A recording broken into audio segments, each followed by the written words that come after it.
I ended up just getting the invite on my calendar from HR, and like there wasn't an explanation, but I kind of had a sinking suspicion kind of thing. And then after that happened, I was kind of shook by it, but I was thinking to myself, okay, I'll be okay, and I'm gonna go find a job and whatever. But I was most nervous at the beginning of telling my kids, because I was worried that I was going to kind of let them down. You do everything for them and you want to make them proud. And they always were proud that I worked at Forbes. I waited a couple of days when I first told my daughters. My daughter, my youngest, was 8 years old. And she looked at me in the eyes and she's, "Why did they get rid of you? You're the best." And that kind of like shook me. It kind of like affected me a lot, because at that point in time, I kind of felt like that I had let her down. But then I started to think about it, and I was like, you know what? Like, I'm not going to let this change. I'm going to basically do everything that I can in my power to make myself proud and to make her proud.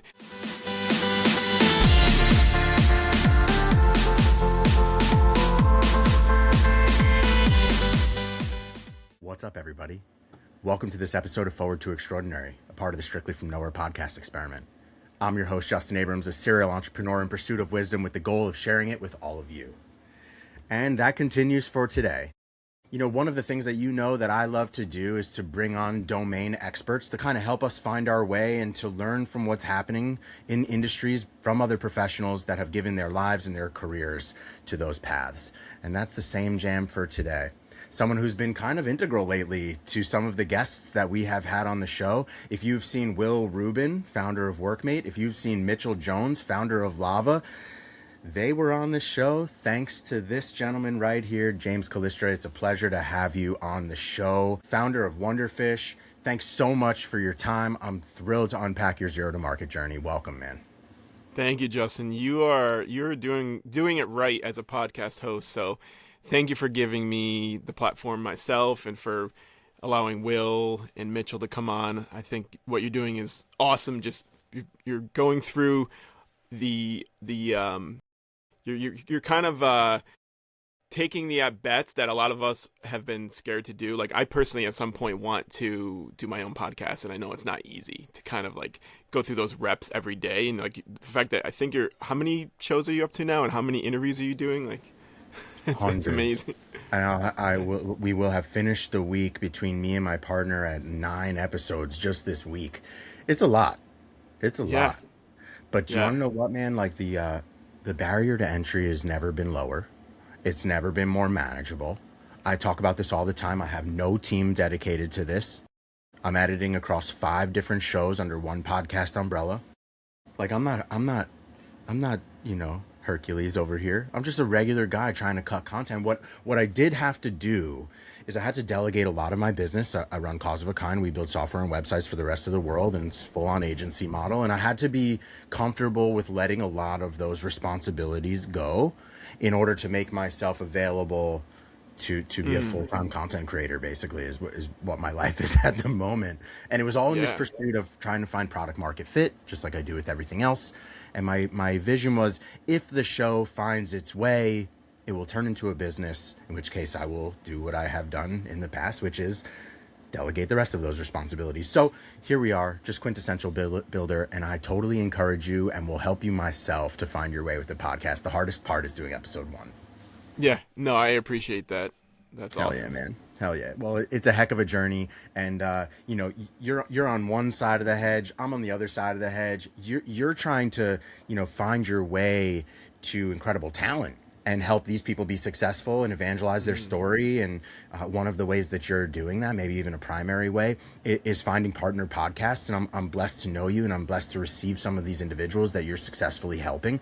But before we get into business and the reason why around Wonderfish, I love kicking these off and humanizing them a little bit. To tell me a bit about you, your background, your human experience to get us started. Absolutely. Well, I won't get into the professional side, so I know you like to get into like the sort of personal human side first. I'm just, people like to say like a suburban New Jersey dad, like a kind of a basic suburban dad, but I have 2 daughters, which I mentioned to you. I have a 10 and 13-year-old daughter. They keep us really busy because they do a lot of competitive cheerleading.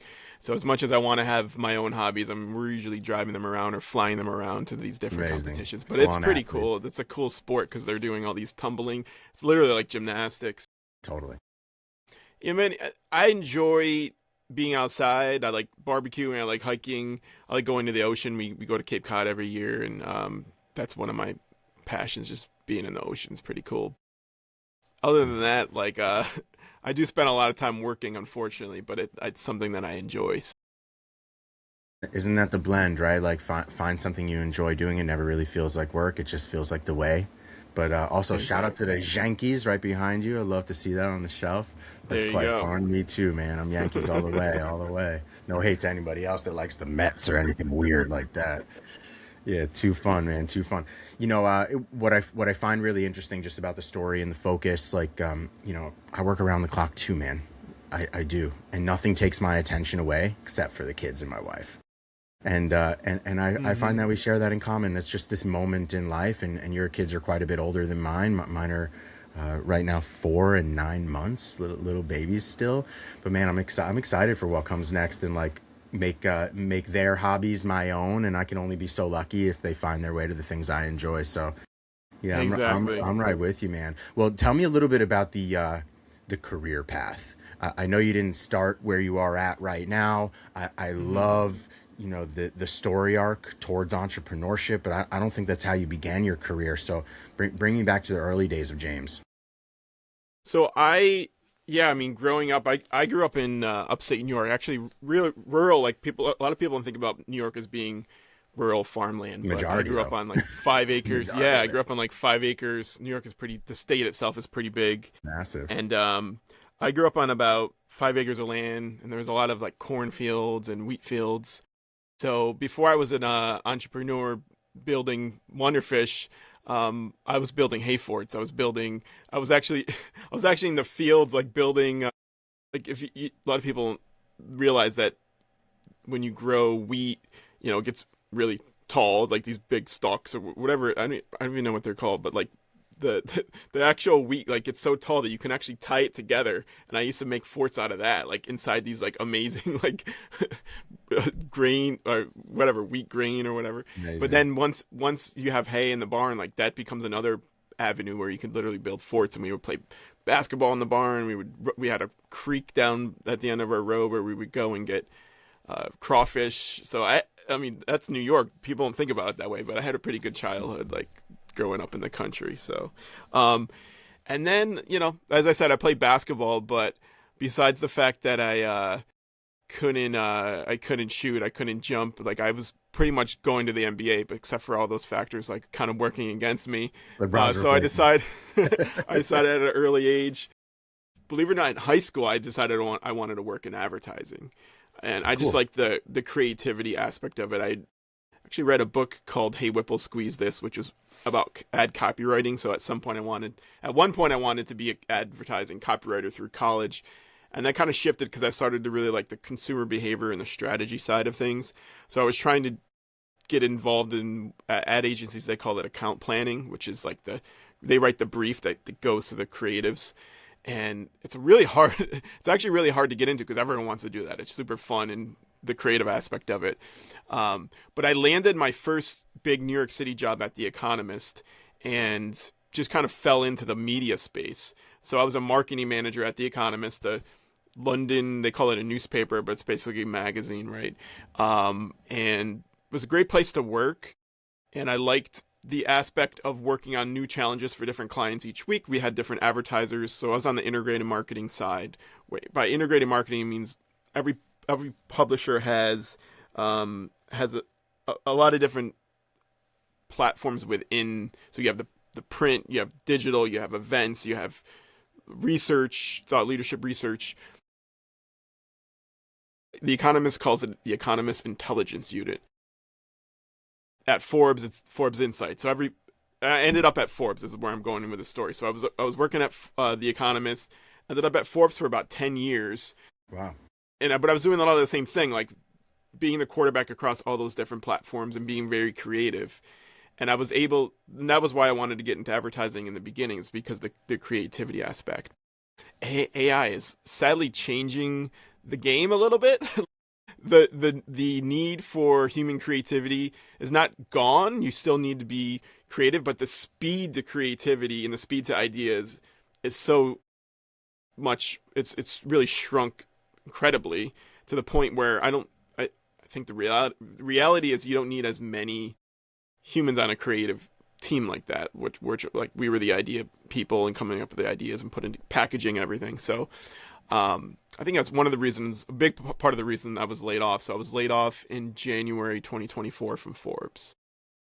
And it kind of hit me like a train at first because I didn't see it coming, believe it or not, because Forbes, we were always profitable. We never had any layoffs up to then. Even through COVID, there wasn't any layoffs.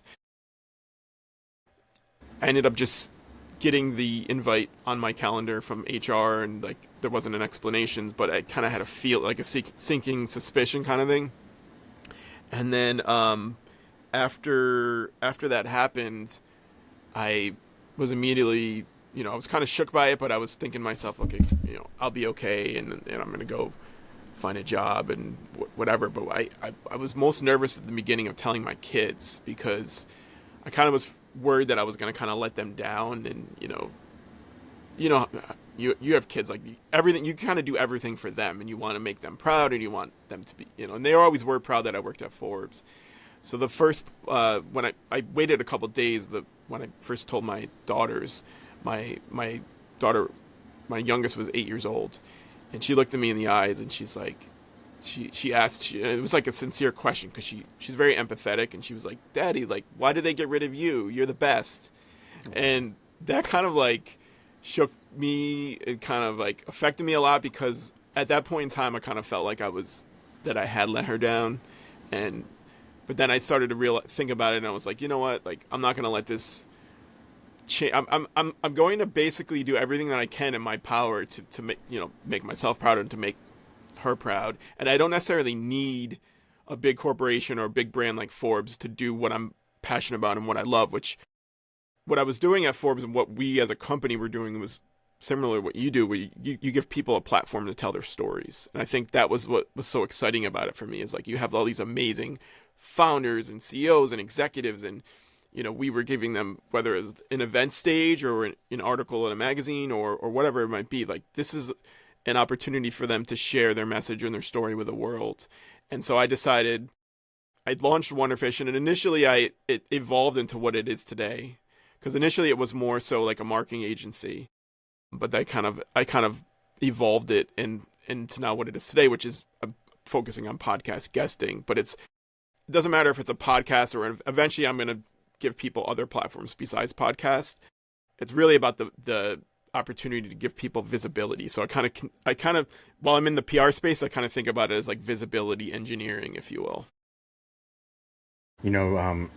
First of all, to anybody that's watching this, raise your hand if you resonate with James' story, right? Like, so many folks are going through the trials and tribulations of employment, and especially if you're at companies that ride the line of margin, especially if you're at publicly traded companies that have to, withhold shareholder value.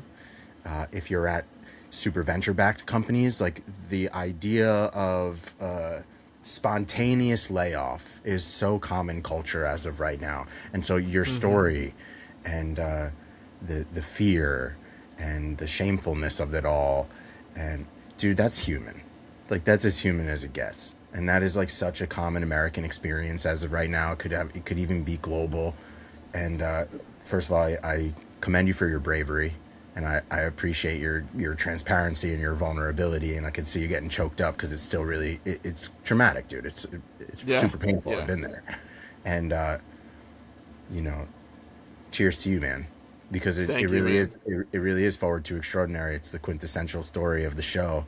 And so when you pick yourself up by your bootstraps and you really have no other option to find your way, man, why did entrepreneurship call you? And so maybe you could take me a little bit back to, building forts out of wheat and how that all happened in your young life. But I love hearing the story arc of entrepreneurship, because most people don't even realize how entrepreneurial they actually have been throughout their lives. There's so many little wrinkles of entrepreneurship. It's usually tied back to, can I exchange X for dollars? And I have come to know over many, many, many episodes and hearing everybody's story that it's not necessarily about money. It's really about you and about your pursuit and about the way you see the world. And so I'm very much interested in why you think entrepreneurship selected you, because this is certainly not an easier path. It is easier to get a job and be employed and have security and like feel all of those things and wrap yourself in golden handcuffs again. And when you're excellent, you find your way. This is the harder path. So there must be a story there. Yes. Well, I have to say that I kind of held myself back for a long time, where I didn't see myself as an entrepreneur, even though I had a lot of entrepreneurial traits to me, and I had sort of side hustles throughout my early career, where my first I've ever talked about this publicly. I had this one company. It was called Earthworm. It was spelled ERTHWERM or something like that. It's like I made a logo and I made a brand around, like, and I came up with this one product. It was a biodegradable. It was a this is my Wonderfish coffee mug, but it was literally, I wish I had one on me. I have like a box of them in the garage. It was oh yeah, they were coffee tumblers, but they were made out of this material that is supposed to biodegrade when it gets into the landfill or whatever. Because I was on this like eco-friendly kick, and so I was all about I thought I was going to save the earth with like selling these coffee tumblers, like, it never took off because I didn't really put that much enough effort into it, and it wasn't even like I had purchased or that I made them myself. I just found a company that was already making these and just put my logo on it. Essentially, is what I was doing. I was trying to build a brand and just had no idea what I was doing. That was my first sort of venture.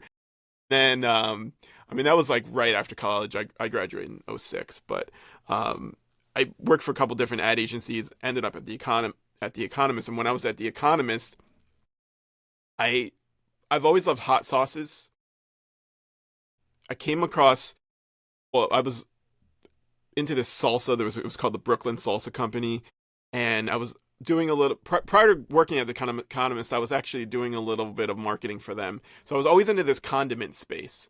And then I came across these like ketchups, and I was tasting these, like, one of them was called Sir Kensington's, which ended up becoming a big brand, and I think it got purchased by Unilever, and they were on the Forbes under 30 list. But I said, I want to make my own ketchup. And I think that's one of the things about being an entrepreneur is when you see something out in the world and you just think that you can do it better, and you can, like, hey, why don't I take a stab at this? I think that's probably the most common trait of entrepreneurs.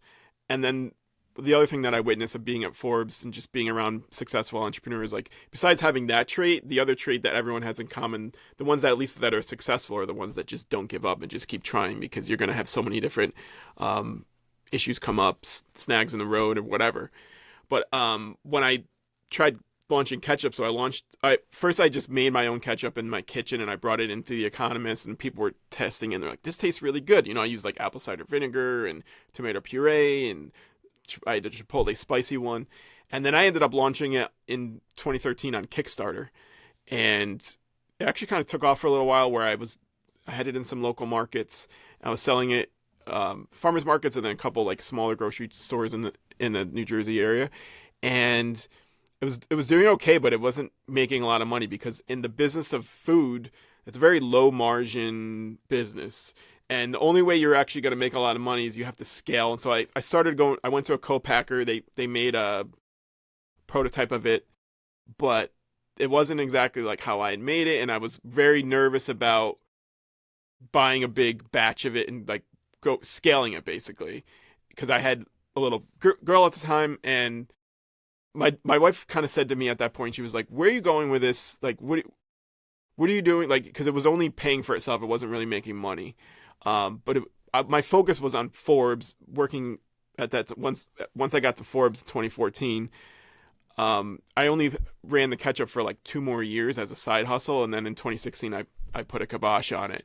And I kind of learned that if you're going to go all in, I think side hustles are great, but at some point, if you really want it to grow, you need to leave and focus on it. And I wasn't ready to make that commitment. But I miss being in that world of being in the ketchup or being in the condiment space. So I ended up I still have it's called The Secret Society. It's like a Instagram page where I review hot sauces and stuff. So I guess that's like a long answer to your question of like, am I entrepreneurial? Did I ever see myself? I didn't see I saw it as like a side thing, and I always saw the founders that we were covering at Forbes as like they were like the real legit ones. So I had to kind of change my identity once I was like go from Forbes or laid off. I was like having trouble, to be honest with you, getting back into the corporate world. So being an entrepreneur was also kind of like a necessity in a way of like, this is going to be my calling card. I'm going to do everything that I can to find success. And I also saw a gap. Eventually, I saw a gap in the podcast space, which is what I'm working on now, like fixing things that could be solved in podcast guesting and in that industry in general. You know, something super entrepreneurial is also just like listening to the universe. Sometimes when, you know, when somebody who has spent some time in a career is in a position that you are, and has trouble finding their way back into the corporate space, the universe is telling you to take a different direction. You could force that through, you know, you could force your way back into it, and the universe will resolve. But, you know, it sounds like you kind of listen to the universe. It's so funny that you, you are the first guest ever to bring up hot sauce and to bring up a category. And you know my show, I've had lots of CPG founders, especially in perishables and shelf stables and all sorts. It's a fascination of mine. It's a special breed of entrepreneur that goes down the CPG path. That is not for the faint of heart. You got to be a real risk taker for that one. But I find that so interesting because when I originally created the show, I was watching a lot of Sean Evans on Hot Ones, if you're familiar with the show. Yep. And it's just like kind of the timeline, if you think about it. Like maybe about 6 years ago or so, I was watching lots of reruns, and that's one of the core inspirations for starting this as an interview series was watching Sean's success. And he was doing something very interesting, which I have emulated, which is called fame jacking, which is host super famous people on your show and use their audience to help evangelize the story. And if you give a good enough show, a good enough interview, it's very natural. It feels very conversational, and everybody wants to share it. And like there's no ask. It's the easiest sale of all time if you're good at it. And so I find it very interesting because that is actually one of the inspiration. I don't think I've ever mentioned this. Like, it's one of the inspirational stories behind Strictly from Nowhere as a podcast entity was Sean Evans from Hot Ones. And then, of course, I emulate the other greats of today, and Stephen Bartlett from Diary of a CEO, and well, I've told you this. You are a really you're a great interviewer. So kudos to you because you've definitely honed your skill in that regard. So thanks. Yeah, it's repetitions, man. It's definitely repetitions. Yeah. So I got to ask you. I brought my Wonderfish for today. That's awesome. Always a different type of necklace or something like that. But tell me, what's the story behind Wonderfish? Why is it like a puffer fish? There must be a story. Is it similar to mine where like I came up with a brand years ago for one thing and I was just tired of like dealing with the state and reclassifying names, so I just stuck with it? What's your story?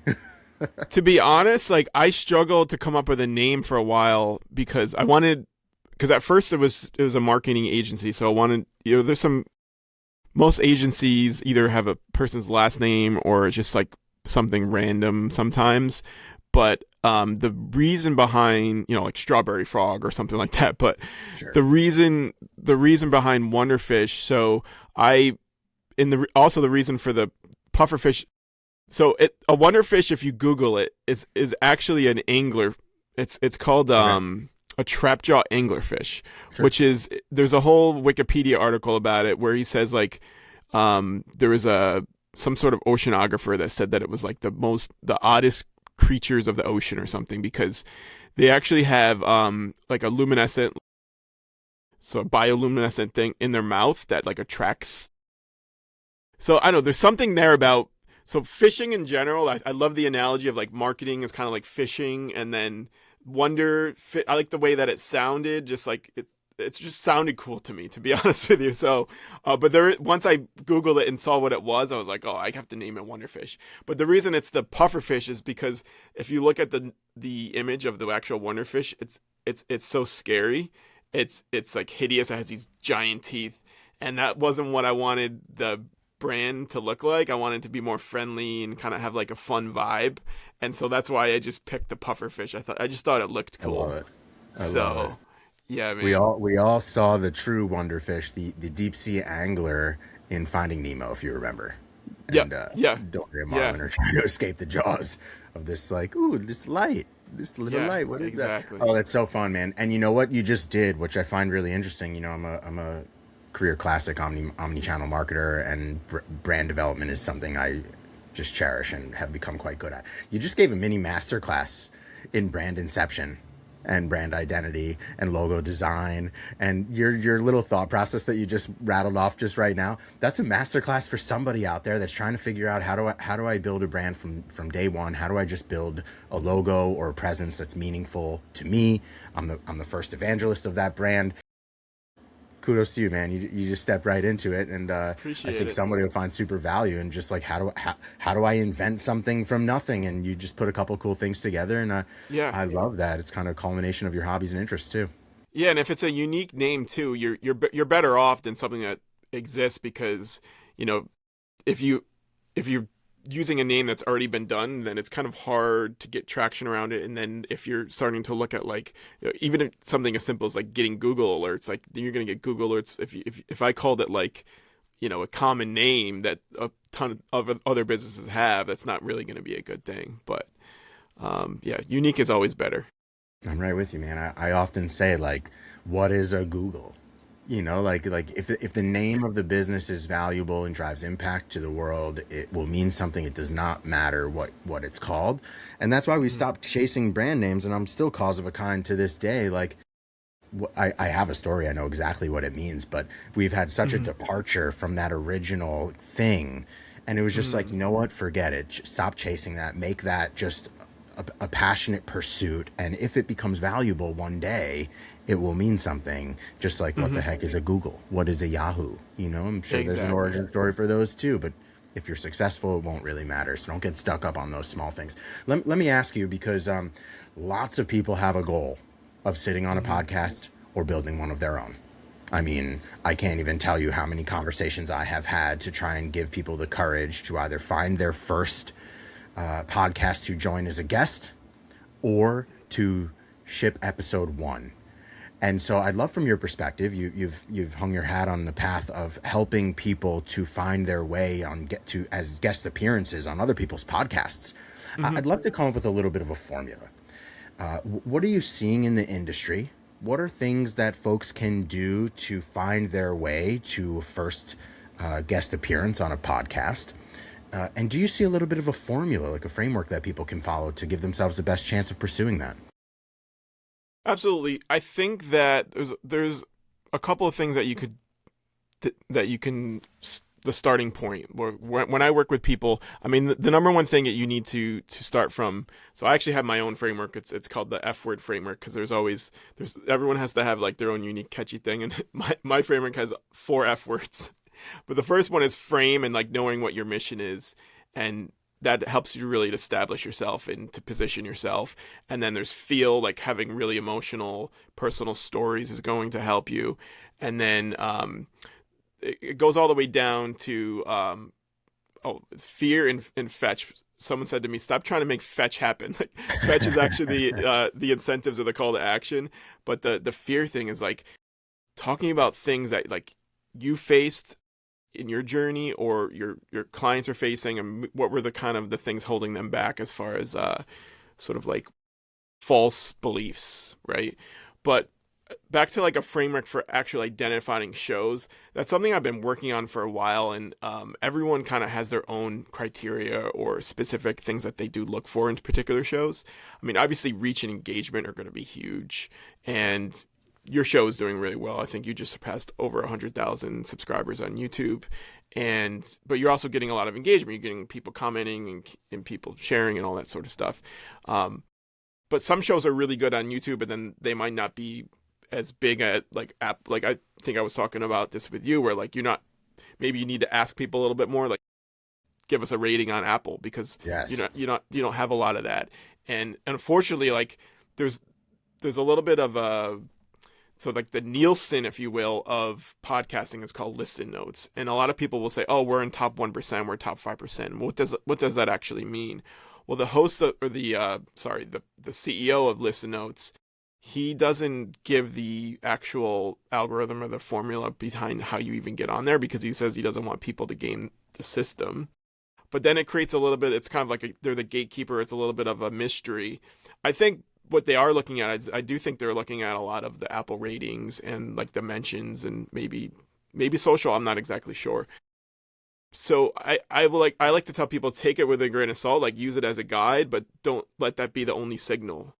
For example, for your show, the reason I think it's a really valuable show and the reason that I recommended you to my clients and why they agreed to come on is because you're doing so well on YouTube, and you put most of your effort there. So it doesn't necessarily matter that you're not like top 5% or whatever it is at like your global ranking, because you're not focused on those other aspects, which through time I'm sure you'll eventually get more ratings and stuff.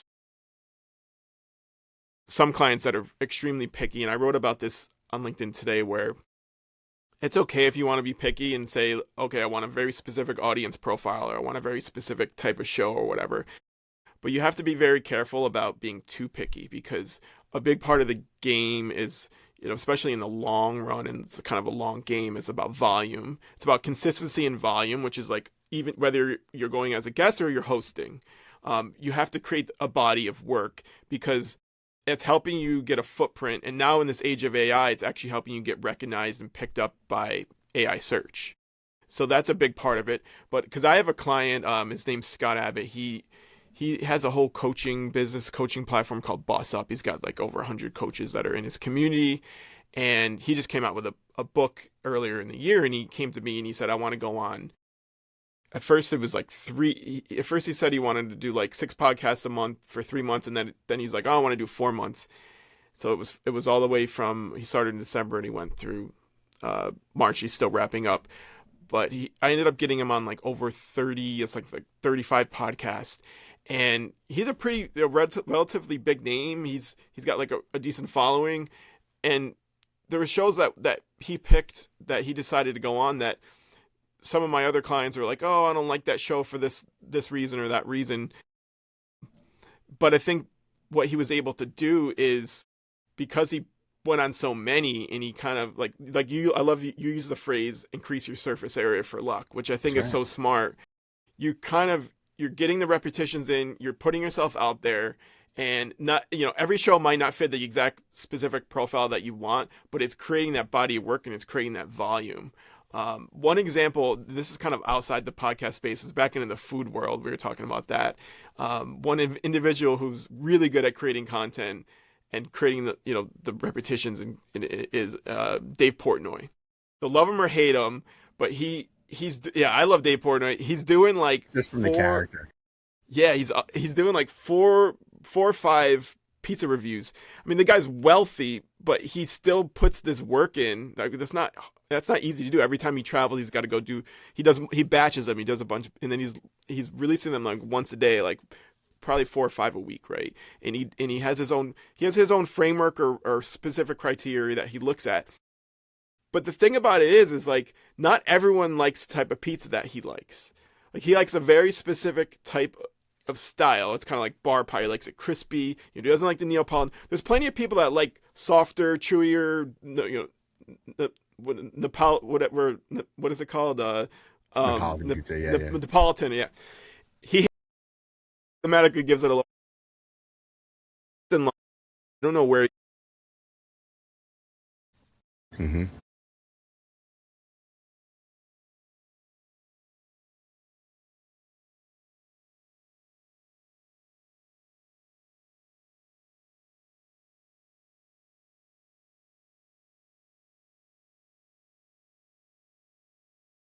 What can we do better? It was like, he goes, that's a really good question. She's like, how do we make it spectacular? And he was like, cook it a little more, make it crispier. But she was like, but you know what? That's not what everyone likes. Like, people complain and say that it's burnt. But it kind of reminded me of like, she's exactly right. Like, not everyone likes that particular style or that particular type of pizza. But Dave has become successful with just having an opinion. It doesn't matter what your opinion is. You just need to have some opinion, be consistent with it, get out there, go strong, create the volume, right? And that could apply to the podcast world too. If like you have some sort of, that's what I help people with, like find their voice, find an opinion. Eventually, like you're going to make a name for yourself and create the thought leadership, consistency, the trust that you're looking for. I find that really interesting. One of the things that I use to try and select a guest. So there's really two paths. Either somebody comes to me and says they want to be on the show, or I am on LinkedIn or social media and I find somebody interesting that I would love to have a conversation with. But one of the things that I'm looking for to kind of qualify somebody is, have they taken the first step to having an opinion on a topic? Like it's one thing to just exist and be like a voyeur of social media and just consume that content. Another thing to be a creator and to participate in either your thought leadership or reactionary level content or opinions or things like that. So I find it very interesting that you bring up Dave Portnoy, and like, again, love him or hate him. Like, I am just a student of the dude began, I think, building a magazine in college, and like here we are with one of the largest media houses on the planet right now, totally bootstrapped, has literally said, you know, fuck you to the world, and love him or hate him, man. Like, it's just another student. Like, I would love to have him on the show and get the zero to market story. I think it's quintessential. But what I find really interesting about how, you know, I can layer into the advice that you're giving and this framework that you've created is, one of the things that I am looking for is somebody that has free thought, somebody that has original ideas, somebody who has been sharing their experience. And this becomes an opportunity to add volume, to add a loudspeaker to something that they already are in progress of. So one of the things is like, where do I begin? And I think from a guest's perspective, where can you begin? Own your social presence, own your thought leadership. And it doesn't necessarily begin day one with you joining a podcast. It might be some people's journey. It kind of begins with you speaking your reality into existence. And it's one of the things I'm looking for. I'm not looking for people that have like a famous following. I'm not looking for people that have, you know, super incredible, recognizable brands. While that happens all the time, it's not the criteria. I'm looking for interesting stories. I'm looking for people that have overcome tribulation. I'm looking for people that have, you know, real challenges that most of us can connect to. And mostly because, like, I don't want to get bored as a host in having these stories and learning something new. And every one of my guests has taught me something that, like, I will carry with me forever. And it's started as a curiosity for me to gather as much wisdom as I could as an entrepreneur, to not step in shit at every possible turn, and to really not feel so alone on the journey. Entrepreneurship is super lonely, and we make lots of mistakes, and sometimes those mistakes can be catastrophic.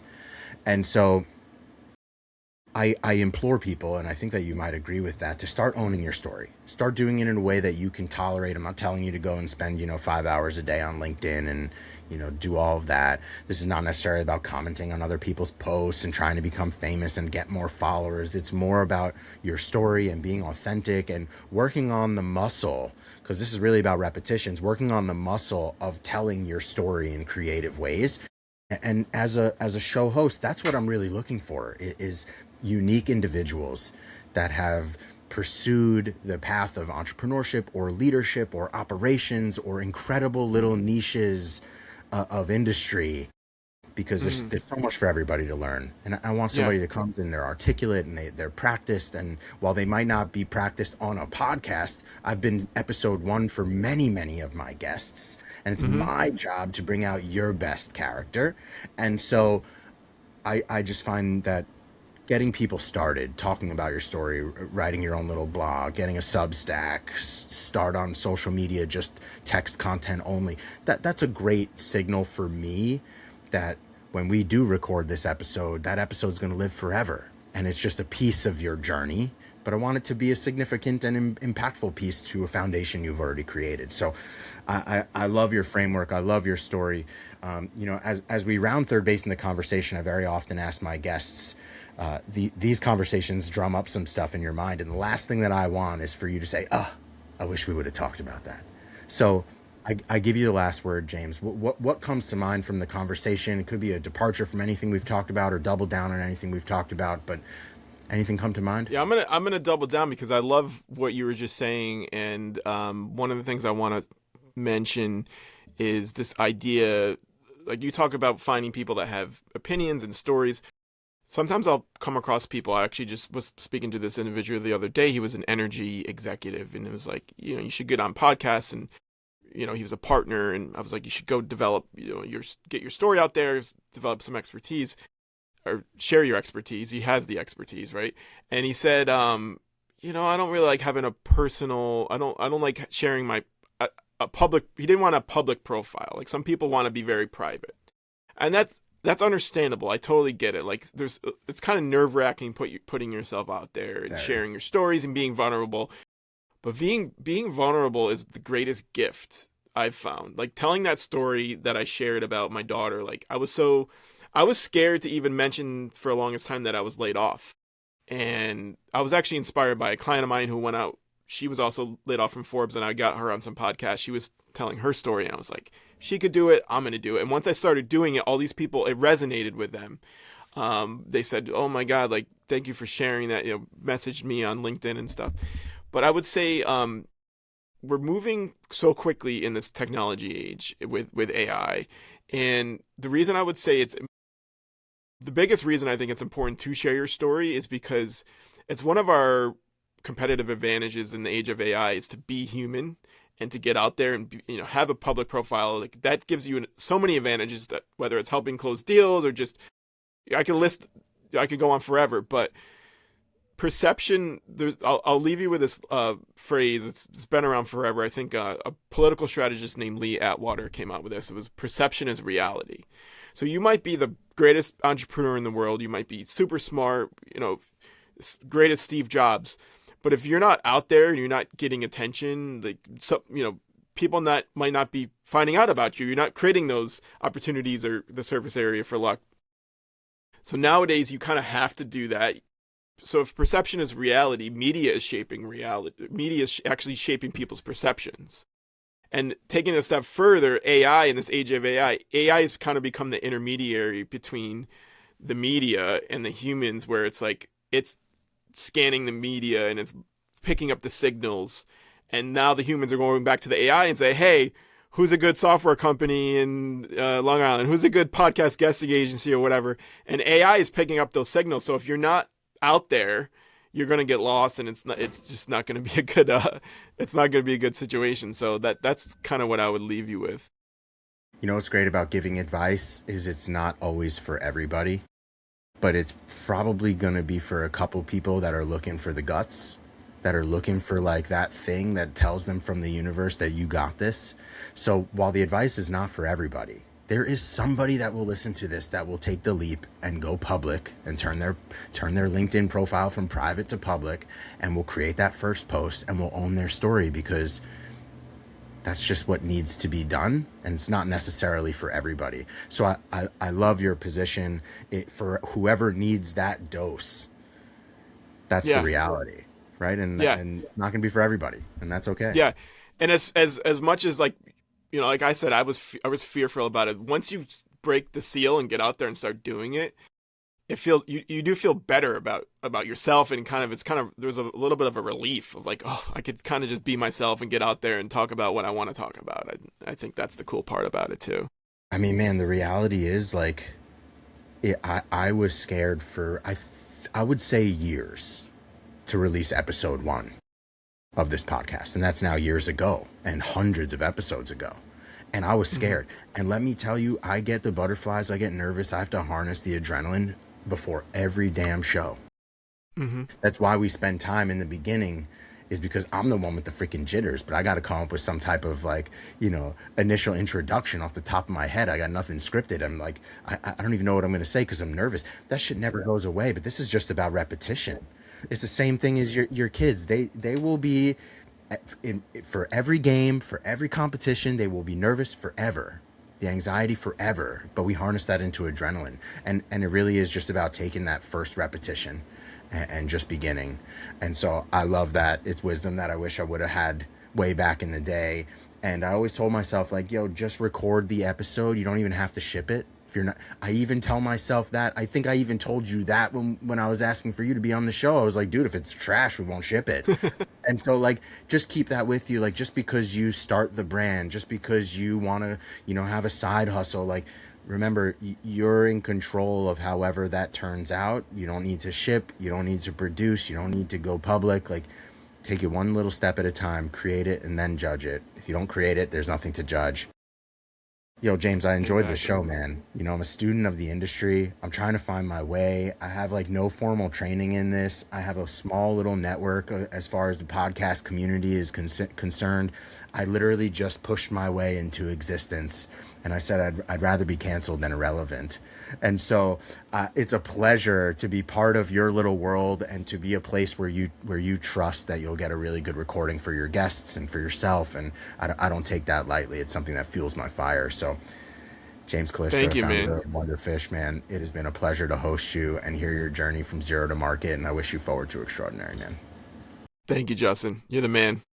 Thanks, man. You too. Cheers.